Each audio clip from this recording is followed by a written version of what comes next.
নবীকে বললেন, ইয়া রাসূলুল্লাহ, ইয়া হাবিবাল্লাহ, আমি দাইয়া ঈমান আনবো। আল্লাহ নবী হাত বাড়িয়ে দিলেন। হযরত দাহিয়া কলবি ঈমান দিয়ে চলে গেল।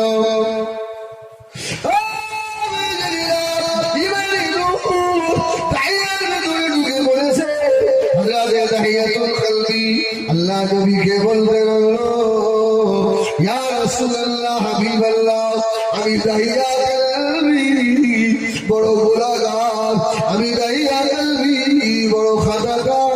আর ইয়া রাসূলুল্লাহ, আমার জীবনের গুনাহ কি মাফ হবে? আমার জাহান্নামের গুনাহ বলে মাফ।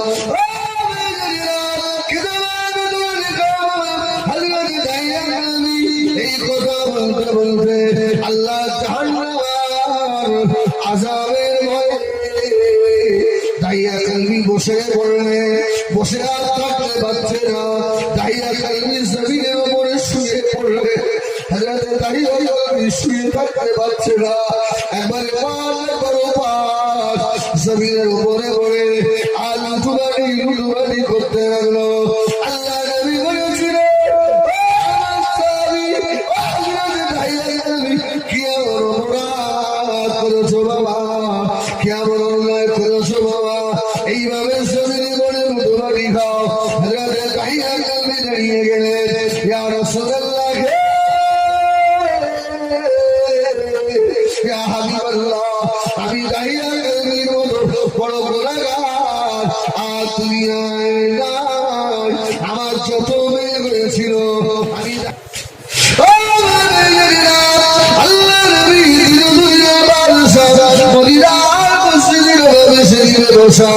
একজন আবার ফেরেশতা জিবরাইল চলে এলেন। আসসালামু আলাইকা ইয়া রাসূলুল্লাহ, ইয়া হাবিবাল্লাহ। আল্লাহ নবী জিবরাইলকে বললেন, ভাই আখি জিবরিল, কি মনে করে ভাই? ইউসুফ বললেন, ইয়া রাসূলুল্লাহ, আল্লাহ পাক আমাকে এই একটা সম্মান আপনাকে দিতে বলেছে। কালকে একজন হস্তি ঈমান আনবে, সে হচ্ছে মক্কার নেতা, বড় ডাকু মানুষ। সে ঈমান আনবে, সে কালকে সকালে আপনার কাছে আসবে। আল্লাহ পাক এই খবরটা আপনাকে দিতে বললেন। আমার রাসূল বললেন, ভাই আজকে জিবরিল, ওই মানুষটা কে? আশ্চর্য করছে, ইয়া রাসূলুল্লাহ, উনি বলেন দাহিয়াতুল কলবি। বলে বলুন সুবহানাল্লাহ। এই দাহিয়া কলবি যে নিষ্ঠুর, যে জিন্দা মেয়েগুলোকে পড়বে, হ্যাঁ ইয়া রাসূলুল্লাহ, ওই সেই দাহিয়া কলবি কালকে আসবে আপনার হাতে হাতে ঈমান আনবে। আমার রাসূল বললেন, আখি জিবরাইল, ঠিক আছে, আসো। পরের দিন সকালে নবী আমার বেঈমান দাহিয়া কলবি চলে আসছে। নবী আমার দাহিয়া কলবিকে আসতে দেখে আল্লাহ নবী দাঁড়িয়ে পড়লেন। দাহিয়া কলবি অবাক হয়ে গেল। আল্লাহ নবী আমার দিকে দাঁড়িয়ে পড়েন।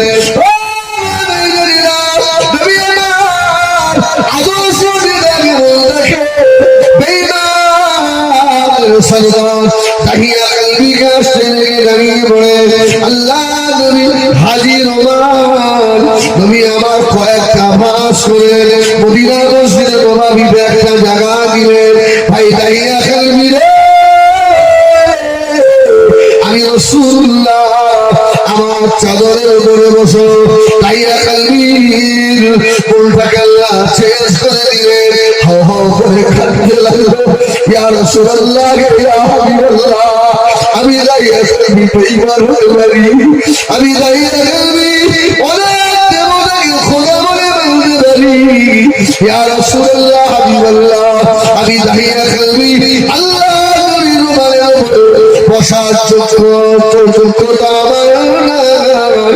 ইয়া রাসূলুল্লাহ, হাবিবাল্লাহ, আমি শুনেছি হযরত মুহাম্মদুর রাসূলুল্লাহ একটা মশা মাছিও বসে না।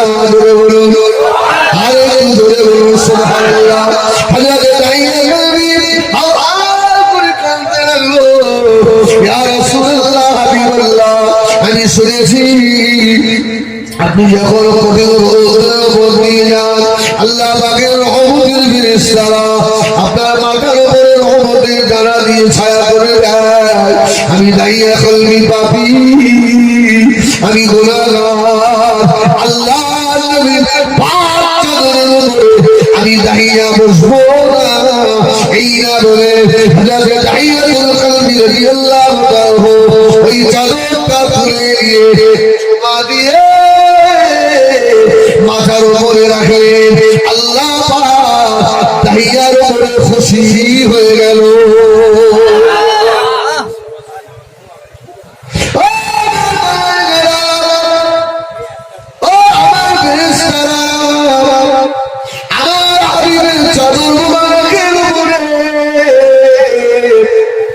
দাইয়া কলবি বসে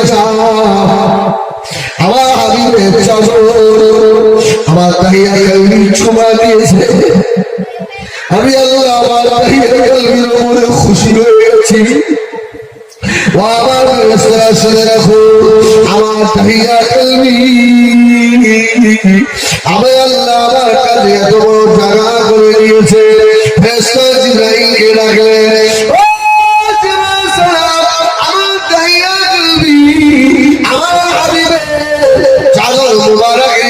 করেছে বলে আমি আল্লাহ খুশি হয়ে আমার দাইয়া কলবির সূরাত তোমাকে নিতে বললাম। জিবরাইল যতদিন আমার নবীর কাছে মানুষের সূরাত যাবে, আমার অন্য কোনো সাহাবীর সূরাত ধরে যাবে না। আমার হাবিবের চাদরে ইজ্জত করে সাহাবী হযরত তাহিয়ার সূরাত নিয়ে যাবে।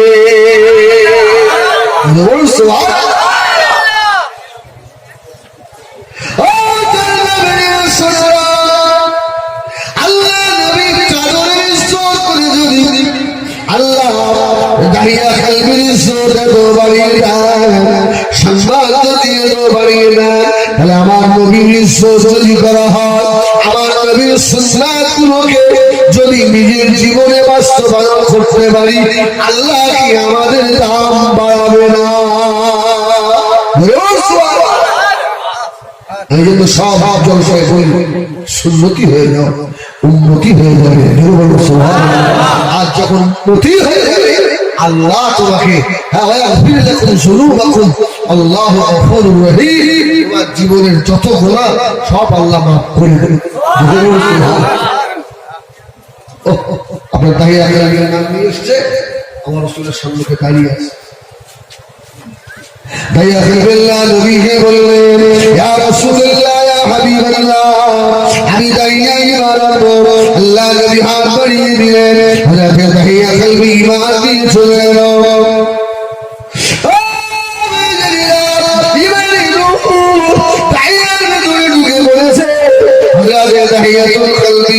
আল্লাহ নবীকে বলতে বলল, ইয়া রাসূলুল্লাহ, হাবিবাল্লাহ, আমি দাইয়া কলবি বড় গুনাহগার, আমি দাইয়া কলবি বড় খাতাকার।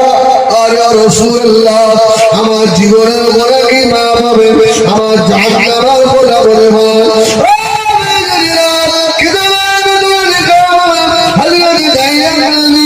এই কথা বলতে বলতে আল্লাহ জাহান্নামের আযাবের ভয়ে দাইয়া কলবি বসে পড়লে, বসে আর থাকতে পারছে না।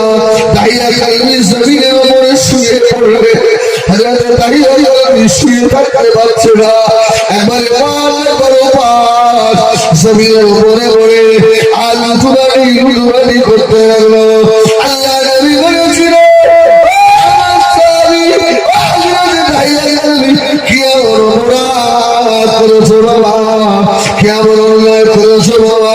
এইভাবে জমিনে বলে মুখবাড়ি খাও। হযরত দাইয়া কলবি দাঁড়িয়ে গেলেন, ইয়া রাসূলুল্লাহ, ইয়া হাবিবাল্লাহ, আমি দাইয়া কলবি বড় গুনাহগার, আর দুনিয়ায় নাই। আমার যত মেয়ে হয়েছিল আমি দাইয়া কলবি জীবিত মেয়েগুলোকে নিজে হাতে পুঁতে ফেলেছিলাম। বাবা মেয়েরা মক্কা শরীফে বাবে আব্দুল আজিজ যেদিকে আছে, ওই বাবে আব্দুল আজিজকে নির্দেশ দিয়ে সোজা একটু আগিয়ে গেলে আপনার লালের মসজিদ করে ওই লালের মসজিদে যাওয়ার দিকে ওভার ব্রিজের নিচে ওই জায়গাটায় সাইনবোর্ড দেওয়া আছে, ওখানে জীবিত মেয়েদের পোতা হতো। আল্লাহ পাক আমাকে কয়েকবার সোনার মক্কা মদিনার দিকে দেখেছি। আবার এক কথায় বললে বুঝবেন, সাউলাতিয়া আপনার মাদ্রাসা আছে না আমাদের এই বেড়াচ্ছে, আমার একটা মেয়ে ছেলে আপনার করে দিয়েছে সাউলাতিয়া মক্কা শরীফে। হ্যাঁ, ওই সাউলাতিয়ায় যেতে পাহাতে পড়ে ওখানে চিন্তা মেয়েদের খবর দেওয়া।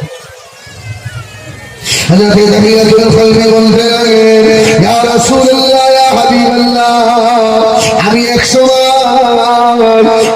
সিরিয়ায় ব্যবসা করতে যাচ্ছিলাম, আমার বিবির পেটে 3 মাস বাচ্চা ছিল, আমার বিবির পেটে বাচ্চা ছিল। ইয়া রাসূলুল্লাহ, আমি যাচ্ছিলাম সিরিয়ায়, যাওয়ার সময় আমার বিবির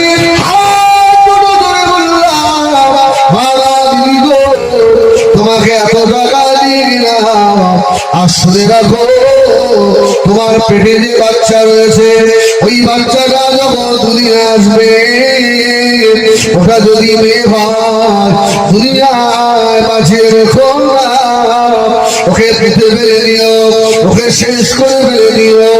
আর যদি ছেলে হয় রেখে দিও। ইয়া রাসূলুল্লাহ, আমি চলে যাওয়ার 3 মাস পরে আমার বিবির পোশাক হলো, এত সুন্দর একটা মেয়ে দিলেন আমার বিবি, মেয়েটার নাম রেখে দিল জামিলা, অতীব সুন্দরী। জোরে বলুন সুবহানাল্লাহ। আমার রাসূল বলছে দাহিয়া, তারপরে ইয়া রাসূলুল্লাহ,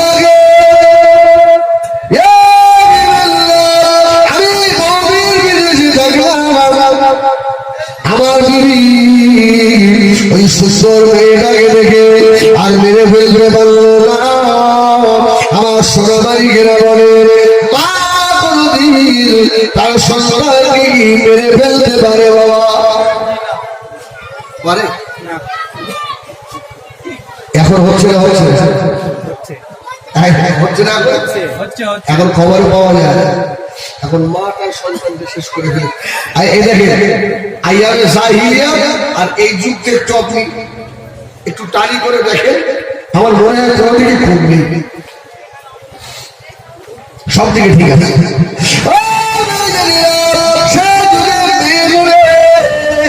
মেয়েকে উঠে ফেলে দেওয়া হতো, আর এই যুগে মেয়ে হওয়ার আগে মায়ের পেটে মেরে ফেলে দেওয়া হচ্ছে।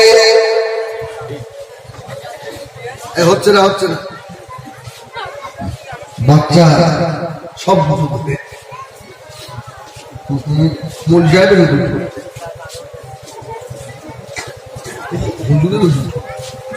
কি হলো?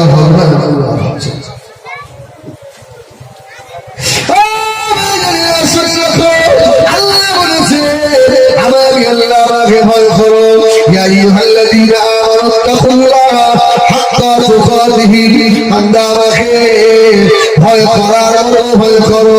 সোনামানিকেরা, আমরা যদি একবার শরীয়তের মাপকাঠি দেয়, আমার মতো কত হুজুর জাহান্নামী হয়ে যাবে, আপনার মতো কত মুসল্লি জাহান্নামী হয়ে যাবে, কত হাজি জাহান্নামী হয়ে যাবে।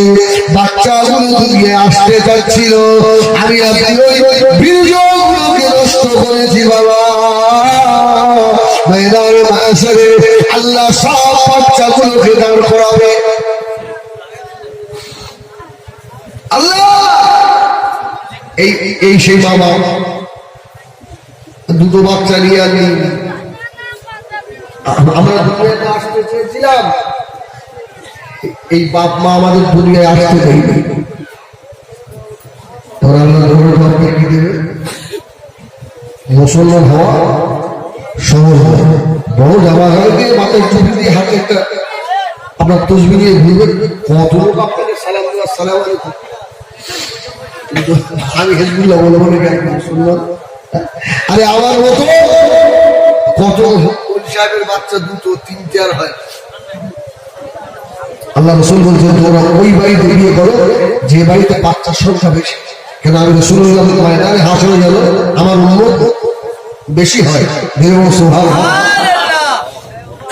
আমরা সব বেশি।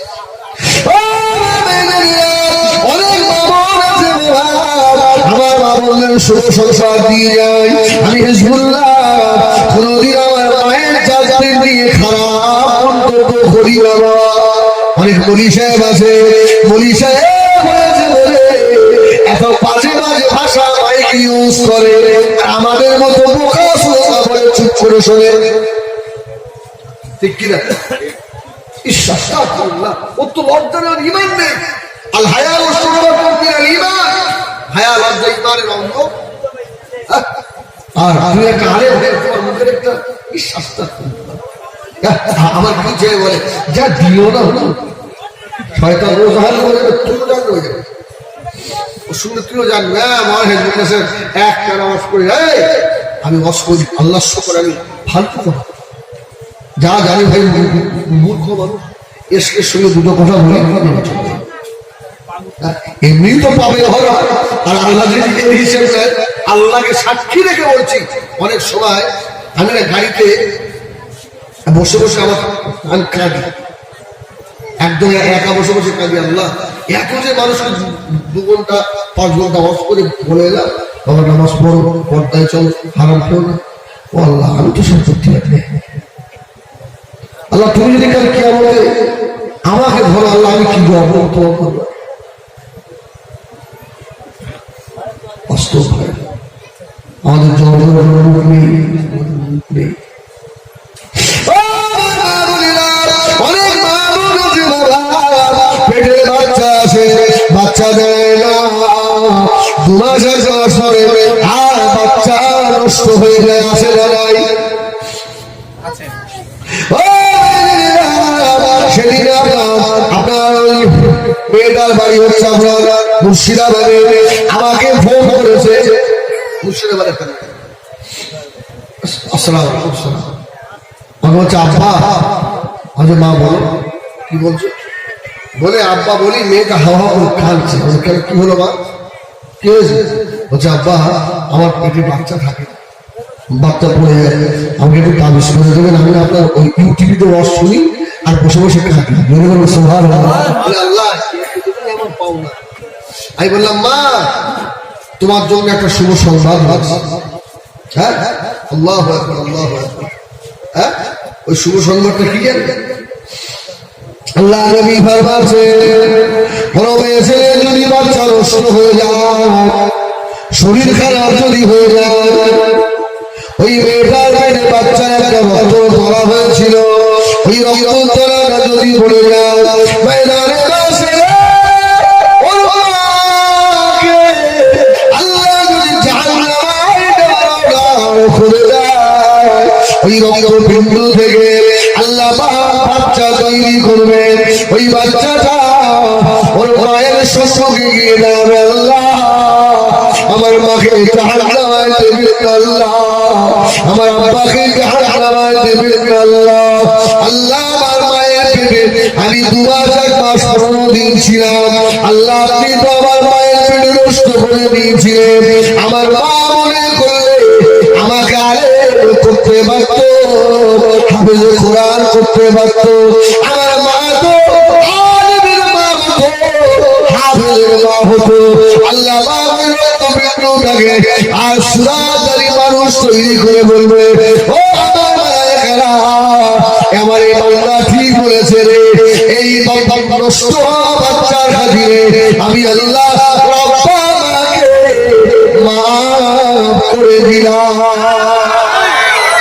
ও বাবারা যদি এই বাচ্চা নষ্ট হয়ে যায় কেন না মা, বলে ব্যথা দিও না মা, অনেকের সন্তান হয় না মা, আর বলে কষ্ট ব্যথা হয়। সন্তান দেওয়ার মালিককে, আমার না দেওয়ার মালিককে। ওই সময় চোখের পানি ফেলে ফেলে একটা কথা লাগে বলবে আল্লাহ তুমি দেওনি তো আমি কি করবো আল্লাহ, তুমি যাতে রাজি, আয় আল্লাহ আমি তোমার বান্দি তাতে রাজি।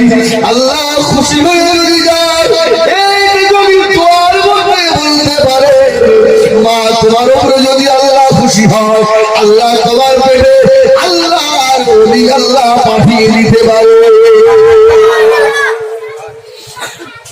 ম্যাক্সিমাম পেটে বাচ্চা আসে না, বাচ্চা হয় না, দেখবেন অভিশাপ করে গাওয়া না, আল্লাহ এত লোকের দেয় আমার দেয় না, মা তোমার ভুল হচ্ছে, তুমি আল্লাহ শুকর আদায় করো, আল্লাহ বাচ্চা দেওয়ার মালিক তুমি, আল্লাহ আল্লাহ তুমি যদি ইচ্ছা করে তোমার বান্দিকে একটা বাচ্চা দিতে পারো, আল্লাহ আমার মা হওয়ার অনেক শখ, আল্লাহ তোমার কেন, আল্লাহ নিশ্চয়ই দেবে। সুবহানাল্লাহ, 2 বছর 5 বছর একটু ওয়েট করো, নামাজ পড়ো, আল্লাহ বাচ্চা দেওয়ার দেবে।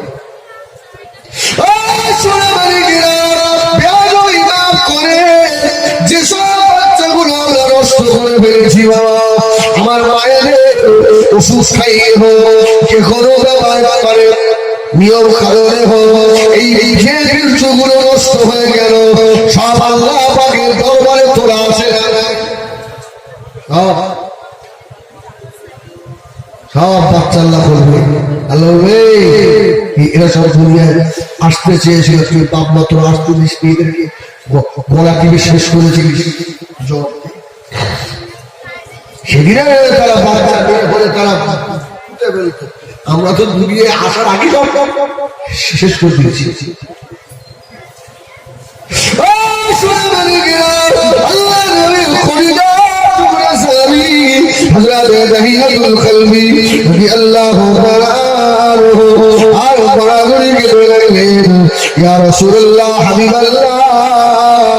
আমার মেয়ে জামিলা খুব সুন্দরী হয়েছিল, আমার স্ত্রী তাকে মারতে পারে না, ইয়া রাসূলুল্লাহ ইয়া হাবিবাল্লাহ, আমার মেয়েটা বড় হয়ে গেল, আমার বাবার পাশে যাই মেয়েদের শেষে আর মেয়েদের খেলা করতে যেত, আর খেলা করে বাড়িতে এসে আমার স্ত্রীকে বলতো, সবার আব্বা আনতে যায়, এতদিন হয়ে গেল আমি জামিলা বড় হয়ে গেলাম, একদিন আমার মা আব্বা আনতে গেল না, ওর মায়ের সঙ্গে ঘরের ভিতরে দাঁড়িয়ে এই কথাগুলো বলছিল, ইয়া রাসূলুল্লাহ হাবিবাল্লাহ, আমি জামিলার বাপ ওই দিনে ওই বিদেশ থেকে ফিরে এসে দরওয়াজার পাশে দাঁড়িয়ে দাঁড়িয়ে আমি আমার মেয়ের মধুর কথাগুলো শুনছিলাম।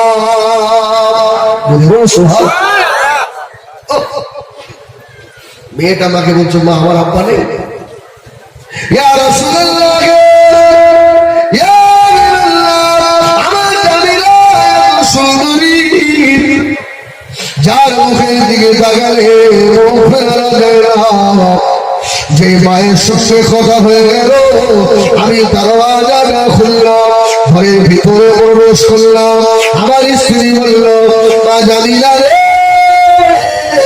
জীবনে আশা করছিলে, একটু আগে বলছিলে আমার আব্বা কি নাই, ও মা জামিলা, এই যে তোমার আব্বা ফিরে এসেছে, সুবহানাল্লাহ, ইয়া রাসূলুল্লাহ ইয়া হাবিবাল্লাহ, আমার জামিলা এই কথাটা শুনে ছুটে এসে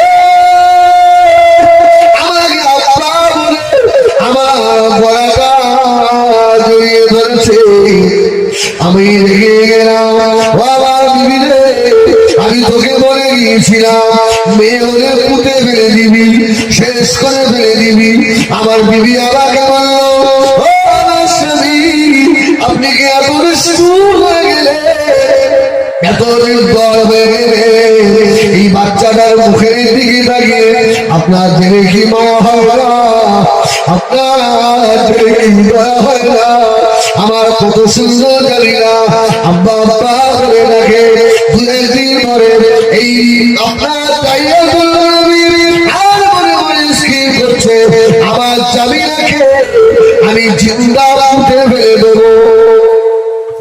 বেশ কয়েকদিন মেয়েটা খুব ভালোবাসছে, ওর মাকে দেখাচ্ছে, একদিন বলছে জামিলার মা তোমার জামিলাকে দাও না, আমি একটু আত্মীয় বাড়িতে নিয়ে যাই। মায়ের মন তো কি বলে, সে ছেলে যদি আমেরিকায় থাকে, সৌদি থাকে, বাচ্চার যদি কিছু হয় এই মা বুঝতে পারে না। আরে মা বুঝতে পারে, আর দুনিয়ার কেউ না, মা আগে বুঝে দেবে। জামিলার মা ভাবছে এই আলামত মনে ভালো হবে, এই যে আমার মেয়েটাকে নিয়ে বেড়াতে যাচ্ছে এর আলামত ভালো হবে।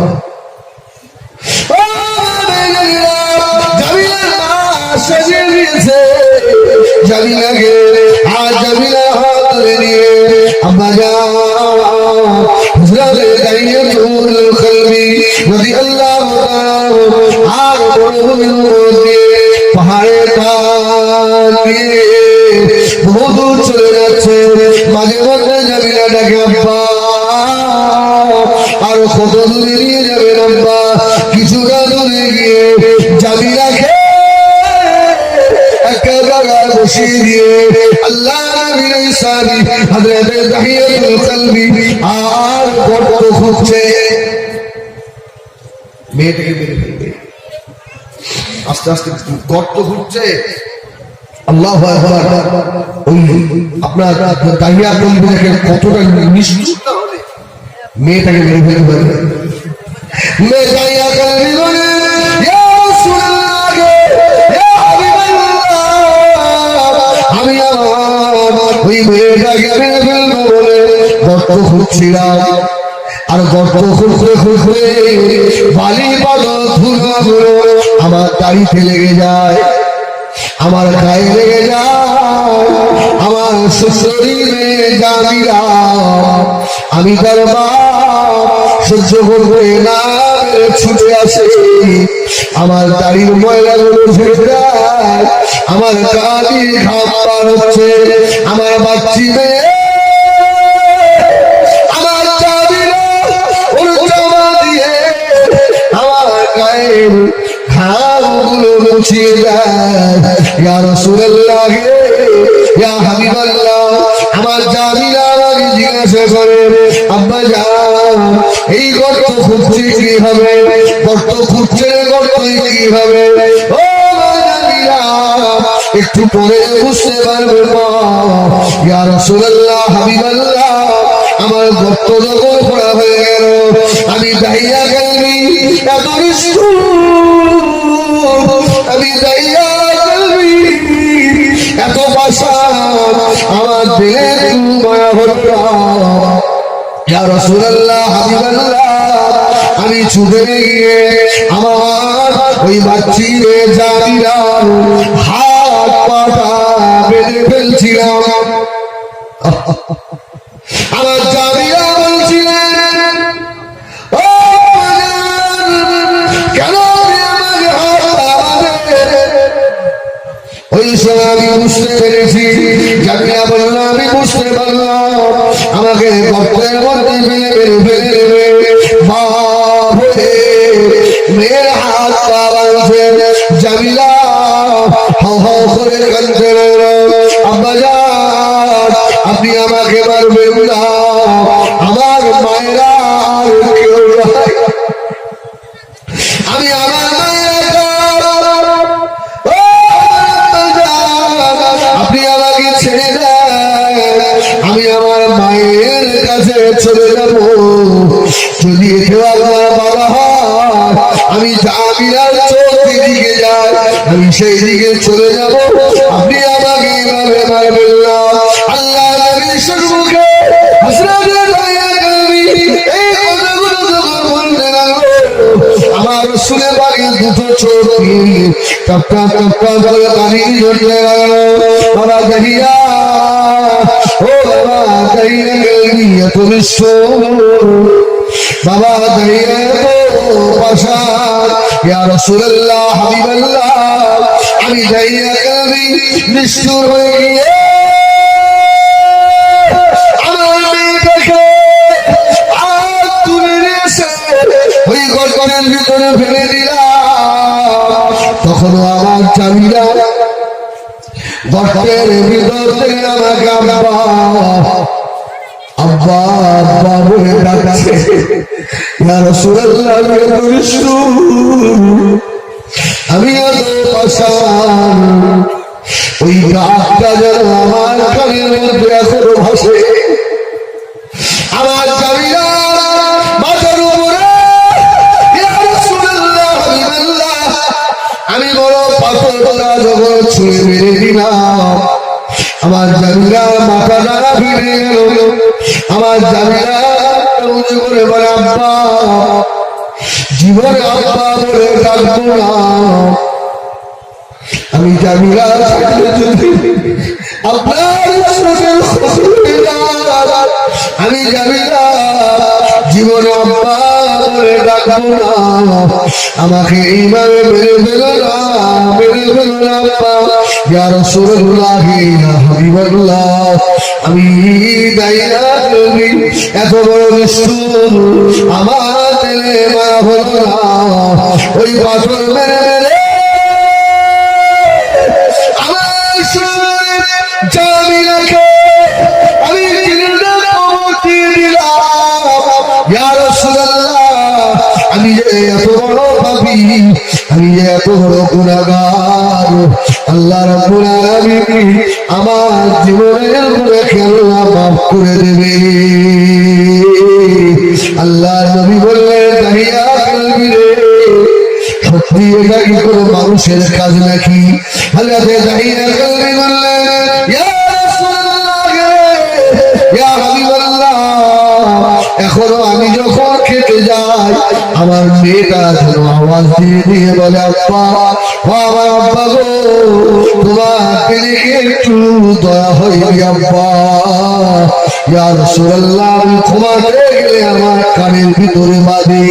আল্লাহ নবী বলেছিলেন, ও আমার সাহাবী হযরতে দাহিয়া কলবি, শুনে রাখো, আমার আল্লাহ পাকের এত দয়া, আল্লাহ পাকের এত মায়া, তুমি যখন ঈমান নিয়ে এসেছো, ও আমার দাহিয়া কলবি রে, আল্লাহ জীবনের গুনাহ আল্লাহ মাফ করে দিয়ে, ফাউলাইকা ইউবাদদিলুল্লাহু সাইয়্যাতিহিম হাসানাত, জীবনের গুনাহগুলোকে আল্লাহ পাক নেকিতে ভরপুর করে দিয়েছে।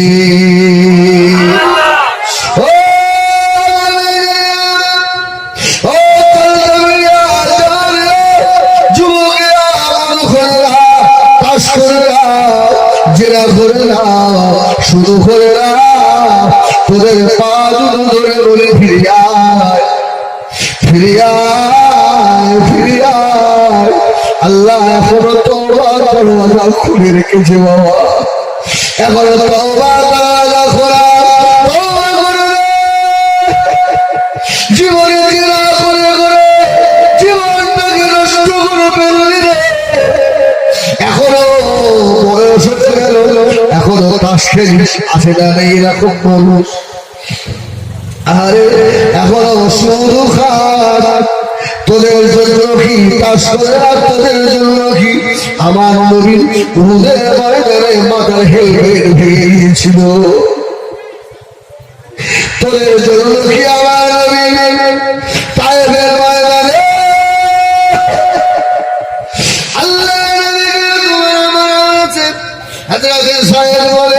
আল্লাহ নবীকে আমি জড়িয়ে ধরেছি, আল্লাহ নবীর সাদা জামাটা রক্তে লাল হয়ে গিয়েছিল, আজ তোমরা আমার নবীর রক্তে লাল করে দিয়েছে তোমাদের জন্য বাবা। এই চালতে বেরিয়ার যুবকেরা, তোমরা আমার যুবক ভাই, আমি প্রায় জলসে তোমাদের পার হই, আজকে ঘরে ঘরে যাই বাবা। আর সুদ খেও না, শুধু খেও না, কাজ খেও না, জেনা করো না, মদ খেও না, গেজা খেও না। আল্লাহ যদি দাহিয়াকে মাফ করে দেয়, আজকে জলসায় যদি তওবা করে বাড়ি যাও, এটা আমার বিশ্বাস, আল্লাহ জীবনের গুনাহ মাফ করে দেবে। সুবহানাল্লাহ।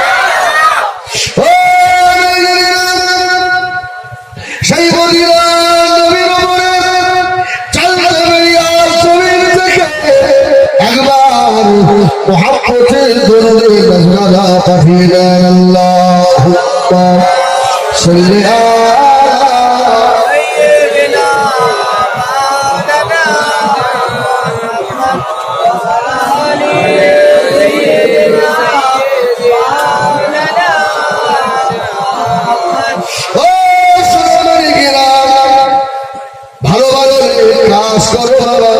জীবনে নেক কাজ আসে না নাই সব কি আমাদের বলবো না আমাদের জীবনে কোনো ভালো কাজ নেই অবশ্যই হ্যাঁ ওই ভালো কাজের ওসিলা দিয়ে আল্লাহর কাছে দোয়া চান আল্লাহ আল্লাহ যদি আমার এই ভালো কাজটা আপনার দরবারে কবুল হয় আল্লাহ এই ভালো কাজের ওসিলা আমার জীবনের গুনাহ মাফ করে দাও কাঁদে কাঁদে হ্যাঁ আজকে দুনিয়াতে আপনার কান্নার মানুষ খুব আর আছে কান্নার মানুষ শেষ আবার যিনি জলসায় ট্রাফিক অফ করে ওই সব কেঁদে কেঁদে টাকালে চলে তুই উপরে উঠে আয় সেই মনটা আগে তৈরি কর হ্যাঁ সেই মনটা আগে আগে তৈরি কর আর এই মনটা তৈরি সহজে হয় না অনেক মেহনত অনেক মেহনত করতে হয় তারপরে মনটা তৈরি হয়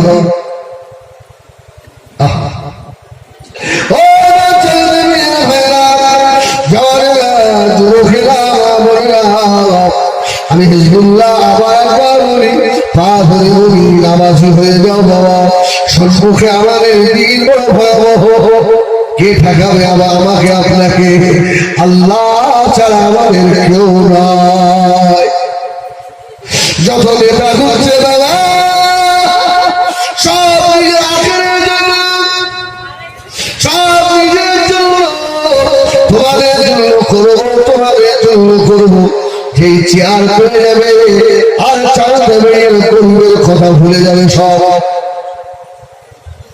একমাত্র গরিবের বন্ধু হলো আমার আল্লাহ গরিবের বন্ধু হলো আমার আল্লাহ আল্লাহ ছাড়া আমাদের কেউ নাই এই জন্য বলি সে আল্লাহকে ভুলে কেমন করে আছে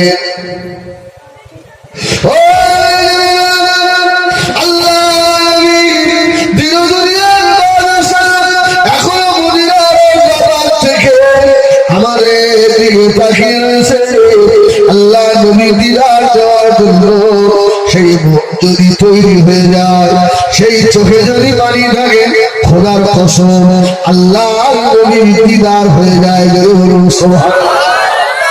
হয় আমার নবী দিদার দেওয়ার জন্য পাগল হয়ে আছে আমাদের পাত্র ফুটো আমরা নিতে পারি আমাদের পাত্র ফুটো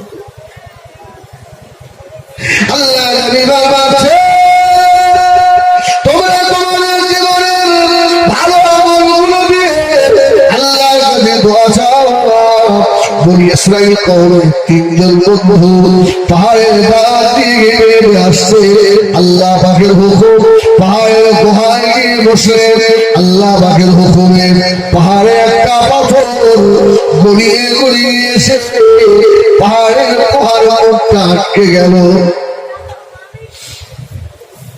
এই গুহার মুখ আটকে দুনিয়ার তো কেউ দেখে না কেউ দেখে না তিন বন্ধু মিলে ওই পাহাড়ের গুহার মধ্যে বসে বসে আর আলোচনা করছে এই এর মধ্যে তো আমাদের মরে শেষ হয়ে যেতে হবে যদি জীবনের কারোর যদি ভালো আমল থাকে সেই আমলটা দিয়ে আল্লাহকে বলুন সুবহানাল্লাহ ভালো কাজ যদি থাকে ওই ভালো কাজটা দিয়ে আল্লাহকে বল যদি আল্লাহ দয়াময় দয়া করে পাথরটাকে একটু সরিয়ে দেয় হ্যাঁ এই জন্য জীবনের ভালো কাজ দিয়ে দোয়া চাইতে ওই একজন বন্ধু আল্লাহ পাকের দরবারে হাত তুলে দিয়েছে আল্লাহ আমরা অসহায় হয়ে পড়ে গেছি কেউ নাই আমাদের আল্লাহ আমার জীবনে একটা মাত্র ভালো কাজ আছে ওই ভালো কাজটা হলো আমার একটা সুন্দরী চাচাতো বোন ছিল যাকে দেখে আমি পাগল হয়ে গিয়েছিলাম আমি তার সঙ্গে একটু মেলামেশা করবো, খারাপ কাজে লিপ্ত হবো। ওরা বলার আল্লাহ আমি সুযোগ পেয়ে গিয়েছিলাম, আমি আমার চাচাতো বোনের মুখের উপরে উঠে পড়েছিলাম। আমার চাচাতো বোন সাবিরে আমি চাচাতো বোনের মুখের উপরে উঠে পড়েছি। এই সময় আমার বাবাকে বলল, ভাই তোমার দিলে কি ভয় হয় না? আল্লাহর আযাবের ভয়, জাহান্নামের ভয় কি হয় না? দুনিয়ার কোনো মানুষ যদি না দেখে আমাদের অপকর্ম, আমার আল্লাহ পাক সব দেখেন।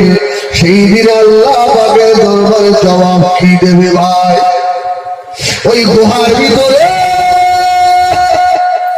পাথরে আটকে গিয়েছে, পতন ছেড়ে দেওয়া যাচ্ছে। আল্লাহ আমি আমার চাচাতো বোনের ওই জায়গা থেকে ফিরে এসেছিলাম, আমি খারাপ কাজে লিপ্ত হইনি। আল্লাহ আপনি বলেছেন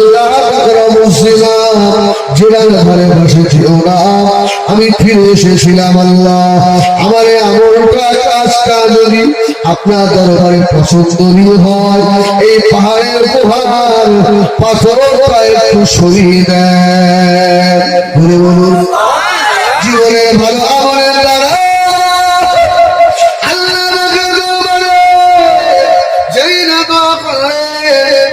কিতাবের ভিতরে লেখা ওই পাথরটা 3 ভাগের 1 ভাগ আল্লাহ সরিয়ে দিলেন। সূর্যের আলো দেখা যাচ্ছে। ওই বন্ধু বলছে, হ্যাঁ তোদের জীবনে আর কোন ভালো কাজ আছে? শরীর আল্লাহ